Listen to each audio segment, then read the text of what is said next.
E3 2017 has just rolled around the corner, and with it, more information on Mount and Blade 2, Bannerlord. Now, some really good information has just been released, and so much to cover in just one video. And of course, because you guys have stated in the past that you want me to get videos up as soon as possible after the information is released. So what I am doing here is I'm going to be making multiple videos on the information, and they'll be coming out one after the other as soon as I can get them up. I'm not going to do my regular schedule of uploading one a day. I'm just going to get them up as soon as possible. But this first one is on the first initial trailer that was showed on the E3 announcement for it. So, let's get straight into it. First of all, I have to say the graphics look insane. We've already seen a lot on the graphics in the past, but they just look really nice on this map. The map we were shown is mostly around a desert place, which I think is a really nice setting, especially for showing off the graphics a little bit more, because we haven't actually seen it before. So the first thing I noticed when the trailer launched was the battle size. Now, there is an insane amount of troops. This was not just through the whole video, but especially at the very start when the troops are all lined up. You could see the sheer amount of troops. Now, we do have confirmation that there's at least 500 guys you can get on the battlefield, but there is also some hints that some people have said maybe up to 1,000 troops on the battlefield at once, which is great, and you can really see that in this trailer here. It looks absolutely awesome. Along with this is the formation. You can tell that the formations have been put in to try and create a really battlefield type experience. It's not just charging, a little bit like in Warband, you just kind of get in a line or spread out a little bit and then charge in. This is more tactical. You're going to have your troops in certain formations that will have certain advantages and disadvantages. This looks like a sort of block formation here. Obviously you have the different blocks of troops, which will be good for fighting against other infantry. Along with this, a small thing I noticed that I think a lot of people might not have noticed, is if you look at their banners. Of course, in Mount and Blade Warband you had the same banner for all your troops. You do not in Bannerlord.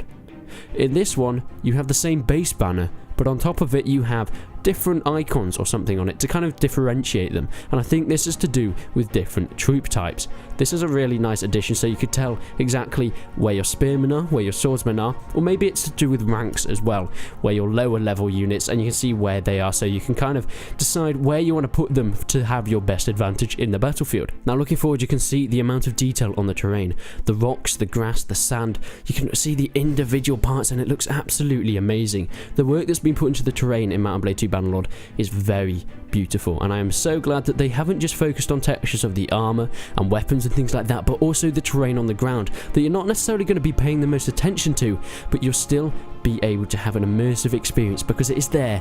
We do have a bit of a show of different types of cavalry you can have. Of course, we see here some sort of light cavalry, and I guess there'll be some medium cavalry in there, but also the heavy cavalry in there that look like some sort of cataphract units that we have actually seen in previous screenshots, but this was a little bit different. I think they'll just be cataphract of different factions in there. Animations, of course, are in fact different. I really like what they've done with the animations. Simple things like the movement of flags look very nice. We did see that in a mod, which was the Sands of Faith mod, that they had that sort of flag animation, but it seems a lot more refined in the base game for Mount and Blade 2 Bannerlord.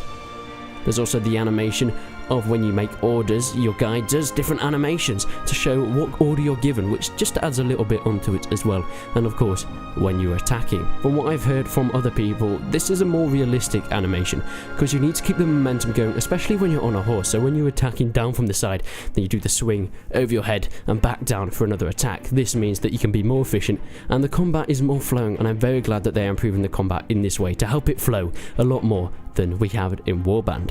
Now, we heard in the GameStar article that the impact of horses was really good.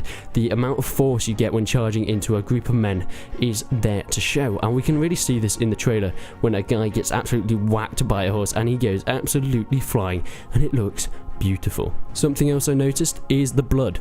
Now, we have seen some stuff of blood in the other trailers, but you can really see on the sand the amount of blood that there is. It's all scattered everywhere on the sand. It's not just the jam that you get when you kill a lot of people in Warband. There is a lot of blood in this, and of course at the end we can see it on the hands, the weapons, and pretty much everything as well as the shield as well.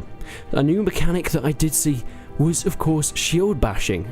Now, you have to look very carefully to see this, but in there is shield bashing, and it is very prominent. I'm very glad that they've added that in. That has been in some Warband mods, but putting it to Bannerlord is a great choice. It just adds more to the combat, and it doesn't look like they've changed the combat too much in Bannerlord from Warband, because of course we all love the combat. It just seems like they have improved it in the best ways possible.